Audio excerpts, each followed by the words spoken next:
आज मैं बात करने वाला हूँ हाइपर एक्टिविटी के बारे में। जब भी हम थेरेपी सेंटर जाते हैं तो हम हाइपर एक्टिविटी को लेकर कंसर्न उठाते हैं। मेरा बच्चा भाग रहा है, मेरा बच्चा अटेंशन नहीं दे रहा है, मेरा बच्चा समझ नहीं रहा है, मेरा बच्चा वेस्टिबुलर इशू में चल रहा है, मेरे बच्चे के साथ टैक्टाइल इशू चल रहा है। तो हर चीज को लेकर हम हाइपर एक्टिविटी बोलने लग जाते हैं। तो कैसे काम करें हाइपर एक्टिविटी के ऊपर?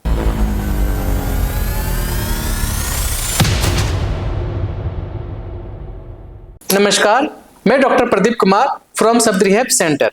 आज मैं बात करने वाला हूँ हाइपर एक्टिविटी के बारे में। जब भी हम थेरेपी सेंटर जाते हैं तो हम हाइपर एक्टिविटी को लेकर कंसर्न उठाते हैं। मेरा बच्चा भाग रहा है, मेरा बच्चा अटेंशन नहीं दे रहा है, मेरा बच्चा समझ नहीं रहा है, मेरा बच्चा वेस्टिबुलर इशू में चल रहा है, मेरे बच्चे के साथ टैक्टाइल इशू चल रहा है। तो हर चीज को लेकर हम हाइपर एक्टिविटी बोलने लग जाते हैं। तो कैसे काम करें हाइपर एक्टिविटी के ऊपर? तो आइए हम स्टार्ट करते हैं। देखिए, जब भी हम हाइपर एक्टिविटी के बारे में बात करते हैं तो हमारे सामने बहुत सारी कंडीशन ऐसी हो रही होती है कि हम समझ नहीं पाते कि एक्चुअल में हाइपर एक्टिविटी है, अटेंशन का इशू है, या कंसंट्रेशन का इशू है, या बिहेवियर का इशू है। तो बहुत सारी चीजें जब एक साथ आ रही होती है ना, तो हम हर चीज को हाइपर एक्टिविटी ही एक वर्ड उठा लेते हैं और ये चीजें हम बोलने लग जाते हैं। देखिए, जब भी हम हाइपर एक्टिविटी के बारे में बात करें तो हमें ये समझना पड़ता है कि हाइपर एक्टिविटी का कॉज क्या है। जब भी हमारे बच्चे में ऑटिज्म है, या एडीएचडी है, या सेरेब्रल पाल्सी है, या डाउन सिंड्रोम है, किसी भी बच्चे में अगर हाइपर एक्टिविटी दिख रहा है तो पहले आपको डिफरेंशिएट करना पड़ेगा कि हाइपर एक्टिविटी के पीछे के रीजन क्या है। तो हम ये मान सकते हैं कि जिस कंडीशन का बच्चा होता है उसके अकॉर्डिंग हाइपर एक्टिविटी हमें देखने को मिलती है। मान लीजिए सीपी बच्चा है तो हम बोलेंगे हाइपर एक्टिव हो रहा बच्चा, तो यानी कि वो बिहेवियर कंडीशन है। एडीएचडी बच्चा है, यानी attention deficit hyper activity disorder का बच्चा है, तो यानी कि बच्चा हाइपर एक्टिव है। एक्चुअल में हाइपर एक्टिव है बच्चा, वो उसके न्यूरॉन जो फायरिंग हो रहे हैं वो बहुत फास्ट हो रहे हैं। अगर वो ऑटिज्म है या वर्चुअल ऑटिज्म है तो हमारा बच्चा हाइपर सेंसिटिव हो सकता है, हाइपोसेंसिटिव हो सकता है, या सीकिंग हो सकता है, या सेंसरी प्रोसेसिंग डिसऑर्डर का इशू हो सकता है। तो हमें लगता है बच्चा हाइपर एक्टिव है। या डाउन सिंड्रोम का केस है तो उसमें हम बोल सकते हैं बिहेवियर कंडीशन है जिसकी वजह से हमें हाइपर एक्टिव लग रहा है बच्चा। स्लो लर्नर का बच्चा है, स्टेप प्रोसेस नहीं कर पा रहा, तो हमें लगता है कि हाइपर एक्टिविटी का इशू चल रहा है, क्योंकि बच्चा प्रोसेस ही नहीं करना चाहता, बच्चा वहां से भागता है, बच्चा बचना चाहता है। तो एक्चुअल में दिक्कत है कहाँ पे? दिक्कत हमें जब समझनी पड़ती है तो हम ये समझते हैं कि कंडीशन कौन सा है, एक्चुअल में कंडीशन कौन सा चल रहा है। तो आज मैं बात करूंगा, सारी डिटेलिंग करूंगा आज। तो मेरी वीडियो शायद थोड़ी लंबी हो सकती है, तो प्लीज मेरी वीडियो पे बने रहिएगा। बहुत अच्छे से बात करने वालों और एविडेंस बेस्ड बात करने वालों कि हाइपर एक्टिविटी को कैसे कंट्रोल करेंगे। और आज जो मैं बात करने वाला हूँ शायद आपके बच्चे में पूरी तरीके से हाइपर एक्टिविटी खत्म हो जाए। तो मेरे सारी चीजों को ध्यान से सुनिएगा। देखिए, जब भी हम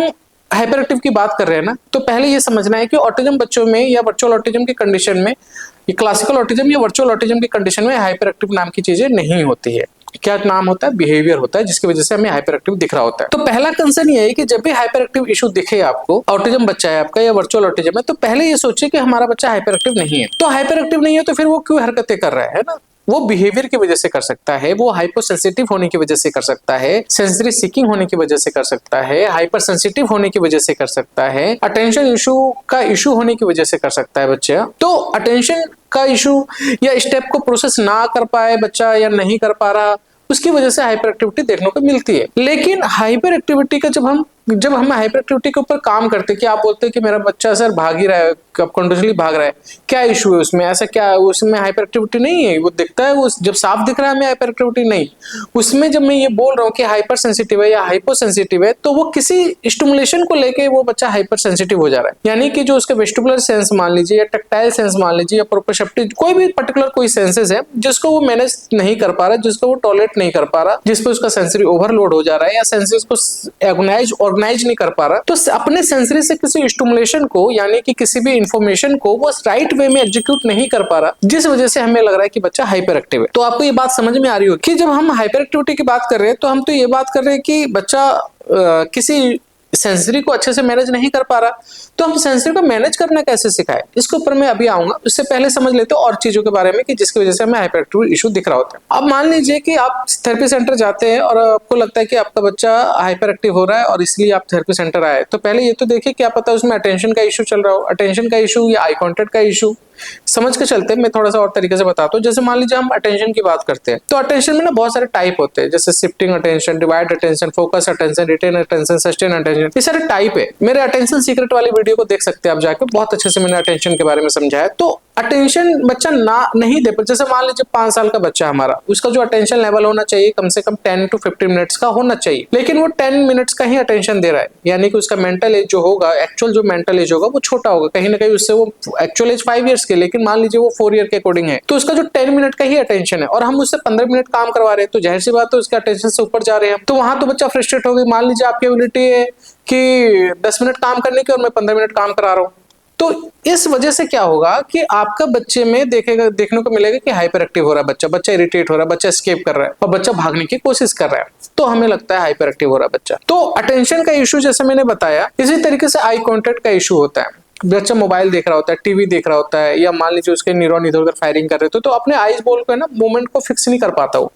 उसी को हम आई कॉन्टेक्ट का इशू बोलते हैं। तो जब आई बॉल मूवमेंट फिक्स नहीं हो रहा, या आई हैंड कोऑर्डिनेशन नहीं हो रहा, विजुअल ऑडिटरी कोऑर्डिनेशन नहीं हो रहा, यानी कि बच्चा जहां देख रहा वहां हाथ नहीं कर रहा, जहां हाथ कर रहा वहां देख नहीं रहा, जहां पेन उठा रहा वहां देख नहीं रहा, जहां काम कर रहा वहां फोकस नहीं कर रहा, जहां से आवाज आ रही है वहां नहीं देख रहा, बच्चा इधर उधर ध्यान दे रहा है, तो आपको लगेगा बच्चा हाइपर एक्टिव हो रहा है। लेकिन आपको ये समझना है कि अगर आई कॉन्टेक्ट का भी इशू चल रहा हो तो भी हमें लगता है कि बच्चा हाइपर एक्टिव हो रहा है। अटेंशन का इशू तो भी हमें हाइपर एक्टिव लग रहा होता है, जैसे वेस्टिबुलर इशू को लेकर बात करते हैं या टैक्टाइल इशू को लेकर कई बार पेरेंट्स कह देते हैं कि हाँ इसकी वजह से हाइपर एक्टिव हो रहा होगा बच्चा। तो ये सारी चीजें, साथ के साथ एक और जो चीजें हैं जो बहुत इंपॉर्टेंट है कि जब सिटिंग टॉलरेंस नहीं होता बच्चों में,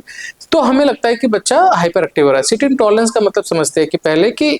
जब एक तो बात करते हैं कि वेस्टिबुलर इशू होने की वजह से सिटिंग टॉलरेंस नहीं होता, कई बार बच्चों को ना टाइम का कॉन्सेप्ट नहीं होता सिटिंग में कि मुझे कितनी देर बैठना है, मुझे क्यों बैठना है, किस लिए बैठना है, कब तक बैठना है, कहाँ बैठना है, किसने बोला बैठने के लिए, किधर बोला बैठने के लिए। तो वो जो चीजें ना जो रीजनिंग सिटिंग के ऊपर नहीं होती बच्चे की, तो वो बच्चा नहीं बैठता और हमें लगता है कि बच्चा हाइपर एक्टिव हो रहा है। सिटिंग ना होने की वजह से भी हमें बच्चा हाइपर एक्टिव लगता है, और जब क्योंकि बच्चों को टाइम ही नहीं पता कितनी देर बैठना है, बच्चों को फ्रिक्वेंसी नहीं पता कि कब बैठना कब उठना है, तो जिस वजह से हमें बच्चा हाइपर एक्टिव देखने को मिल रहा होता है और हमें लगता है कि बच्चा हाइपर एक्टिव हो रहा है। और भी है बहुत सारी चीजें, जैसे कि मान लीजिए स्किल नहीं है बच्चे में कोई, मान लीजिए बच्चे प्ले नहीं करना जानता या उसको नहीं स्टेप पता है और हम उससे जबरदस्ती वो प्ले सिखा रहे हैं और उसको बहुत ज्यादा सिखा रहे हैं, बहुत इंफॉर्मेशन दे रहे हैं, बहुत सपोज दैट बहुत उसको ऐसा इंफॉर्मेशन दे रहे कि वो ऑर्गेनाइज नहीं कर पा रहा है, या मान लीजिए बहुत सारे स्टेप डाल दे रहे हैं एक ही काम में, तो बच्चे की एबिलिटी है 2 to 3 स्टेप फॉलो करने की या 4 स्टेप फॉलो करने की एबिलिटी, और हम उसमें बहुत सारे स्टेप डाल रहे हैं, तो बच्चा उसको काम को मैनेज नहीं करेगा, उस काम को नहीं सीखेगा, और वो जो बच्चा एबिलिटी ही नहीं लगाएगा, बच्चा अपना कॉग्निशन नहीं लगाएगा, तो और फिर बच्चा भागेगा, फिर बच्चा इधर उधर होने की कोशिश करेगा, तो भी हमें लगेगा बच्चा हाइपर एक्टिव है। यानी कि बच्चे में जब स्किल की कमी हो जाती है, स्किल सेट नहीं होते बच्चों में, या कोई भी स्किल्स का अंडरस्टैंडिंग नहीं होता या स्किल्स के लेवल नहीं क्रॉस हो रहे होते, तो हमें बच्चा हाइपर एक्टिव देखने को मिल रहा होता है। ये बेसिक चीज है जिसके ऊपर हमें बात करना चाहिए, और यही चीज है बेसिक जिसके वजह से हमारा बच्चा हाइपर एक्टिव लग रहा होता है। हाँ, एडीएचडी का बच्चा हाइपर एक्टिव हो सकता है क्योंकि उसके न्यूरोलॉजिकल जो न्यूरो पैटर्न है वो बहुत फास्ट वर्क कर रहे होते हैं, जिसमें हाइपर एक्टिविटी या इनअटेंशन या इंपल्सिविटी की वजह से हाइपर एक्टिव हो रहा होता है। ये सारी चीजें एक साथ भी आ रही होती है कई बार। तो एडीएचडी की थोड़ा सा डिफरेंशिएट करते हैं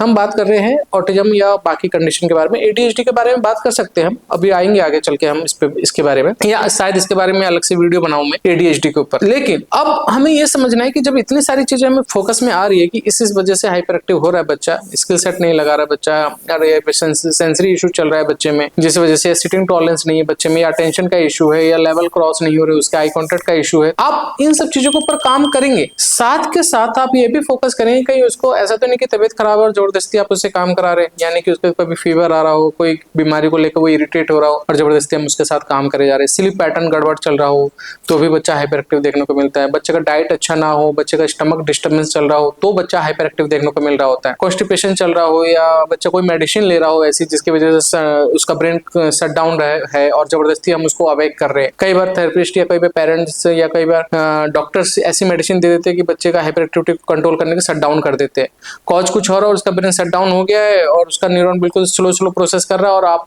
जबरदस्ती उससे कुछ करवाए जा रहे हैं, तो बच्चा हाइपर एक्टिव और हो जाता है वहां पे, या मेडिसिन का असर खत्म होता है तो हाइपर एक्टिव हो जाता है बच्चा। बच्चे को कोई स्टिमिंग बिहेवियर बहुत ज्यादा चल रहा है, जैसे कि मान लीजिए कुछ करवा रहे हो आप और उसमें बच्चा कुछ और ही हरकत कर रहा है, जैसे हैंड फ्लैपिंग कर रहा है या नेल बाइट कर रहा है या किसी को धक्का दे दिया है या भाग रहा है या जोर जोर से किसी को पकड़ रहा है, या कोई भी ऐसा स्टीमिंग जिसको आपको लगता है कि वहां उसका प्लेजर बन रहा है और बच्चे को कुछ और करा रहे हैं और वो अपना स्टीमिंग फॉलो करना चाहता है, तो हमें लगता है कि बच्चा हाइपर एक्टिव है। तो जैसे मैंने कहा कि स्लीप पैटर्न है, डाइट है, मेडिसिन है, ठीक है, और स्टीमिंग है, और ऐसा एनवायरनमेंट है, जैसे मान लीजिए कि एनवायरनमेंट में बहुत ज्यादा क्लटर हुए पड़े, बहुत ज्यादा चीजें बिखरी हुई है या बहुत ज्यादा शोर आ रहा है और उसी में आप बच्चों को कुछ करवाना चाह रहे हैं तो बच्चा हाइपर एक्टिव हो जाता है। ये चीजें आपको समझनी चाहिए। कई बार पेरेंट बिहेवियर, थेरेपिस्ट बिहेवियर है, कई बार पेरेंट्स डरा इतना देते काम कराते वक्त कि बच्चा जब भी जाएगा कुछ करने के लिए बच्चा रोने लग जाएगा, बच्चा हाइपर हो जाएगा, बच्चा इरिटेट होगा, बच्चा हाथ हटाएगा, बच्चा दौड़ना चाहेगा उस जगह से। कई बार ऐसा ये भी होता है कि थेरेपिस्ट बिहेवियर, पेरेंट्स बिहेवियर या डॉक्टर का बिहेवियर ऐसा हो जाता है बच्चा एकदम से डर जाता है और उस डर में वो कोई भी काम प्रोसेस नहीं करना चाहता, तो हमें लगता है बच्चा हाइपर एक्टिव है। तो ये सारे सिनारियो बन जाते हैं जब बच्चा हमारा हाइपर एक्टिव हो रहा होता है। अब देखिए, अब कोई भी अगर आपके बोल रहे हो कि अब मेरा बच्चा हाइपर एक्टिव है और ये सारी चीजें नहीं पूछ रहा ना आपसे, तो वो आपके बच्चे के हाइपर एक्टिविटी के ऊपर काम नहीं कर सकते। तो हमें क्या करना चाहिए, हमें आपसे डिस्कस करना है कि आपका बच्चा पर्टिकुलर कहाँ फॉल कर रहा है। आपको सारी चीजें इन्फॉर्मेशन देनी पड़ेगी हमें कि हाँ मेरा बच्चा यहाँ पे इस वजह से हाइपर एक्टिव हो रहा होता है, इस पे कैसे काम करें। अगर आप मेरे से पूछोगे कि सर सब पे बता दीजिए, सब पे काम, तो शायद बहुत बड़ी वीडियो बन जाए। तो मैं कुछ बेसिक चीजें बताऊंगा जिसके ऊपर पेरेंट्स को समझना चाहिए। तो सबसे इंपॉर्टेंट ये है कि एक तो आप सेंसरी पे काम कीजिए, सेंसस पे कैसे काम होगा उसको भी मैं बता देता हूँ अभी, और साथ के साथ सिटिंग टॉलरेंस पे काम करोगे तो अटेंशन भी इंप्रूव होगा, आई कांटेक्ट भी इंप्रूव होगा, साथ के साथ बाकी सारी चीजें भी थोड़ी थोड़ी इंप्रूव होने लग जाएगी। लेकिन मैं जो एक्सटर्नल फैक्टर बता रहा हूँ, जैसे स्ट्रेस में होना, एंजाइटी में होना, parent behaviour, therapist behaviour, environmental concept या स्लीप पैटर्न या डाइट का या मेडिकेशन का, ये जो भी मैं बता रहा हूँ, अदर फैक्टर भी बता रहा हूँ, उस पर भी बहुत फोकस रखने की जरूरत है। अदरवाइज आप क्या करेंगे, बच्चों को बहुत सारी चीजें सॉल्व कर चुकेंगे, उस फैक्टर पे ध्यान नहीं देंगे तो बच्चा हाइपर एक्टिव से बाहर नहीं आ पाएगा। तो एज एन पेरेंट्स हम ये कह सकते हैं कि बच्चा हाइपर एक्टिव है, लेकिन कोई थेरेपिस्ट और डॉक्टर ये कहे कि डायरेक्ट आपके बच्चों को देखे कि बच्चा हाइपर एक्टिव हो रहा है और उसके पीछे के बिना कॉज जाने वो बच्चे को बोल दे रहा है कि वो हाइपर एक्टिव है, और ये ठीक नहीं है मेरे ख्याल से। अगर बच्चे में सिटिंग टॉलरेंस नहीं है और उसको बोले हाइपर एक्टिव है तो वो ठीक नहीं है। बच्चे का सेंसरी इशू चल रहा है या बच्चे के साथ सेंसेस को अपने मैनेज नहीं कर पा रहे, वेस्टिबुलर इशू की वजह से, टैक्टाइल इशू की वजह से वो हाइपर हो रहा है, तो हाइपर एक्टिव नहीं कह सकते उसको। हमें समझाना पड़ेगा पेरेंट्स को कि देखिए आपका बच्चा हाइपर सेंसिटिव हो रहा है या हाइपर सेंसिटिव हो रहा है या सेंसरी सीकिंग में जा रहा है बच्चा, या डिस्प्रेक्सिया है उस बच्चे में, या सेंसरी डिस्क्रिमिनेशन नहीं है उस बच्चे में, तो ये सब बातें करनी जरूरी हो जाती है। हम डायरेक्ट कैसे कह सकते हैं कि बच्चे में हाइपर एक्टिविटी है, तो ये बहुत जरूरी है समझना। आप समझते हैं कि हम काम कैसे करें, ये बहुत इंपॉर्टेंट है कि इतनी सारी बातें तो हो गई, इतने सारे क्लिनिकल फीचर्स बता दिए गए, इतने सारी चीजें फैक्टर बता दिए गए कि इस वजह से हाइपर एक्टिव देखने को मिल रहा होता है और हमें लगता है कि हाइपर एक्टिव हो रहा है, जबकि वो हाइपर एक्टिव ना होकर कुछ और ही कंडीशन चल रही है बच्चे में। तो जब भी हम बात करते हैं ना कि सेंसस पे कैसे काम किया जाए, सेंसरी का एक लेवल होता है, सेंसरी का एक लेवल होता है, जैसे वेस्टिबुलर का एक लेवल है, आपके बच्चे का प्रोप्रोसेप्टिव का लेवल है, टैक्टाइल का लेवल है, ऑडिटरी का लेवल है, स्मेल का लेवल है, विजुअल का लेवल है, ऐसे बहुत सारे लेवल। जैसे हम विजुअल की बात करते हैं कि मान लीजिए हम बोले विजुअल का क्या लेवल हो सकता है सेंसरी में, तो विजुअल आई कांटेक्ट सुना होगा आपने, या आई ट्रैकिंग सुना होगा, आई ट्रैक जॉइंट अटेंशन सुना होगा, या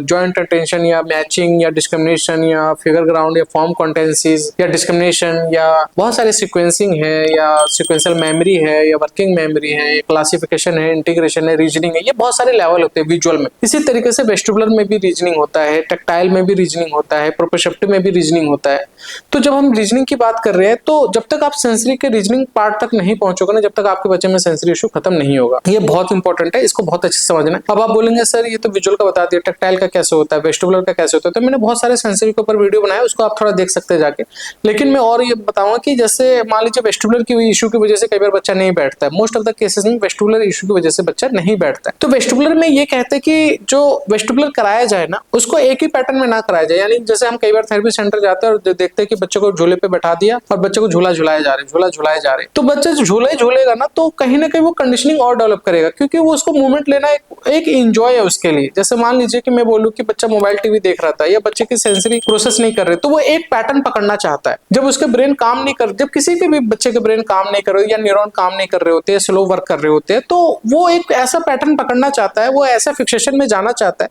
जहां से उसको चीजें समझ में आ रही हो। तो झूले पे बैठना और स्विंग करना उसके लिए बहुत इजी काम है। तो वो बच्चा जब बैठता है और मूवमेंट लेता है ना, तो उसका ब्रेन उसको बहुत रिदमिक मूवमेंट देता है और वहां से बच्चा एंजॉय करने लग जाता है, प्लेजर बना लेता है। ऐसा नहीं करना चाहिए कि प्लेजर बन जाए बच्चे के साथ वेस्टिबुलर करते समय। वेस्टिबुलर करते समय, वेस्टिबुलर इशू पे काम करते समय हमें ऑर्बिटल मूवमेंट को भी लेना पड़ता है, एंगुलर मूवमेंट को भी लेना पड़ता है, लीनियर मूवमेंट को लेना पड़ता है, साइड लाइन मूवमेंट को लेना पड़ता है, इन्वर्जन मूवमेंट को लेना पड़ता है। जैसे आपने देखा होगा उल्टा हम व्हील बैरो वॉकिंग कराते हैं तो उल्टा हैंड्स को नीचे पैर को ऊपर करके चलवाते हैं हम बच्चे से, या हम झूले पे जैसे बैठा देते हैं या झूले पे हम उल्टा कर देते हैं, बॉल बोलते हैं आगे से बॉल लेके आओ पीछे रखो। जो वेस्टिबुलर किया जाता है ना उसके बहुत तरीके के कंपोनेंट है जिसके ऊपर हमें काम करना चाहिए। और वेस्टिबुलर इशू पे जब हम काम कर रहे होते हैं ना तो हम ये भी समझा रहे होते हैं कि बेटा मूवमेंट लेना कैसे है, कितनी देर लेना है। तो हम वेटिंग का कॉन्सेप्ट डाल रहे होते हैं, हम टाइमिंग कॉन्सेप्ट डाल रहे थे। मान लीजिए मैंने खड़ा कर दिया उसको, अब मैंने उसको टाइमिंग नहीं दिया, उसको टाइम जोन नहीं सिखाया, तो वो बच्चा एकदम से उठेगा एकदम से निकल जाएगा, उसको पता ही नहीं कितनी देर बैठना है, कितनी देर खड़ा रहना है, कितनी देर अपने बॉडी को मैनेज करना है। तो जब हम वेस्टिबुलर पे काम कर रहे होते हैं ना तो हम ये समझते हैं कि बच्चा अपने बॉडी को कितना कंट्रोल कर रहा है और कितनी देर तक कर रहा है। तो वहां पे काउंटिंग रखते हैं या हम कोई रिवॉर्ड रखते हैं, किसी भी तरह का रिवॉर्ड रखते हैं, हम टोकन रखते हैं या स्टिकर रखते हैं, या हम लोग एक मूवमेंट रखते हैं कि हाँ अगर मैं मूवमेंट दे रहा हूँ तो उस मूवमेंट को होल्ड करके रखे बच्चा, और वहां पे काउंटिंग डालते हैं और उस काउंटिंग का टाइमिंग बढ़ाने की कोशिश करते हैं, अलार्म रखते हैं। तो हमें ना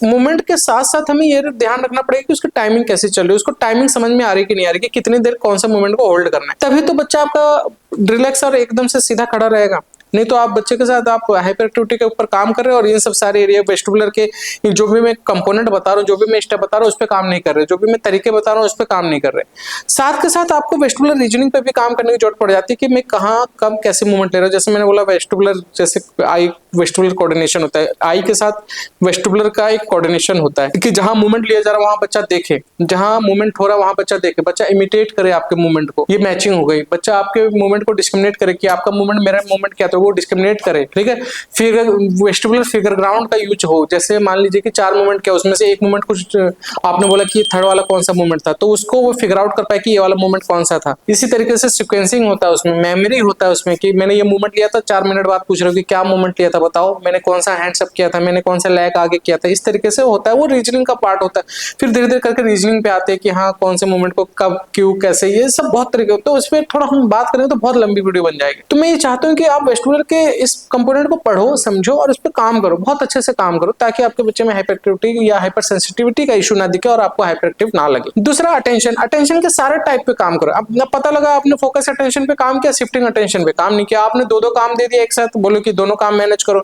एक इधर भी करना है फिर इधर करना है, फिर इधर करना है फिर इधर करना है, और उसका सारा जो जिस पे काम होता है बस एक ही जगह पे करने का था, तो वो दूसरा जब काम दोगे तो नहीं कर पाएगा। तो अटेंशन के टाइप को देखो कि टाइप ऑफ अटेंशन क्या होता है और उस पर कौन कौन सी एक्टिविटी कराई जाती है, और आपके बच्चे का मेंटल एज क्या चल रहा है, उस मेंटल एज के अकॉर्डिंग उस बच्चे को काम दो, ताकि बच्चा हाइपर एक्टिविटी से आपको लगे ना कि आपका बच्चा हाइपर एक्टिव हो रहा है। थर्ड चीज सिटिंग टॉलरेंस। सिटिंग टॉलरेंस के ऊपर मेरी बहुत सारी वीडियो, मैंने बहुत पेरेंट्स को समझाने की कोशिश की कि सिटिंग टॉलरेंस के बारे में जब हम समझते हैं तो समझो सेम पैटर्न में यही काम करके वेटिंग कैसा कर रहा है बच्चा। विथ वर्क और विदाउट वर्क बच्चे को सिटिंग कराना बहुत जरूरी है। हम लोग हमेशा कुछ ना कुछ करवाने की कोशिश करते बच्चों को सिटिंग कराने के लिए, नहीं बिना काम किए भी कभी बैठना पड़ेगा तो बच्चा आपका नहीं बैठेगा। तो बिना काम किए बैठे बच्चा कुछ काम करते वक्त भी बैठे और उस टाइम फ्रेम को समझे, उस इमिटेशन को समझे कि आप कब उठ रहे हो मेरे को भी उठना है, आप बैठ रहे हो तो मुझे भी बैठना है, आप आगे जाके धीरे से धीरे धीरे चल रहे हो तो मुझे भी, आप दौड़ रहे हो तो अब मुझे भी दौड़ना है। तो वो एक इमिटेशन बिल्ड करना पड़ता है सिटिंग टॉलरेंस के लिए, वो जरूरी है। दूसरा टाइम बनाना पड़ता है कि टाइम कैसे रख रहे हो, टाइम सेट कैसे कर रहे हो आप। मेरी वीडियो देख लेना सिटिंग टॉलरेंस वाली, तो आपको बहुत अच्छे समझ में आ पाएगा। तो मैंने ये कहा कि सिटिंग टॉलरेंस के ऊपर जब काम करो तो रीजनिंग को बहुत अच्छे से फोकस रखो कि कब खड़ा होना है, उसको कौन से एरिया में जाके बैठना है, और 4 लोगों के बीच में कैसे बैठना है, कितनी चीजें शेयरिंग करने के बाद खड़ा होना है, और कौन कौन सी चीजें शेयरिंग की जा सकती है, कौन सी चीजें शेयरिंग नहीं की जा सकती है, क्यों में कैसे खड़ा रहना है, कितनी देर खड़ा रहना है, किसको प्रॉम्प्ट में समझना है। कि जैसे मान लीजिए आप मेरे सामने खड़े हो और मैं आपको फोकस कर रहा हूँ, ध्यान रख रहा हूँ कि आप खड़े हो तो मैं भी खड़ा हूँ। अगर मान लीजिए आप थोड़ा सा साइड हुए तो बच्चों को भी साइड होना है, तो हाँ वो प्रेफरेंस देना पड़ता है, वो समझाना पड़ता है, वो एक्टिविटी करानी पड़ती है उस तरीके की। बीट्स डलवा रहे हो या थ्रेड करवा रहे हो और उससे उसका अटेंशन इंप्रूव होगा तो सिटिंग टॉलरेंस इंप्रूव हो जाएगा, तो दुनिया भर की चीजें, ऐसा बिल्कुल नहीं होता है। सबसे इंपॉर्टेंट और ये भी है कि जब आप सिटिंग टॉलरेंस पे काम कर रहे हो, अटेंशन पे भी काम कर लिया और वेस्टिबुलर पे भी काम कर लिया आपने,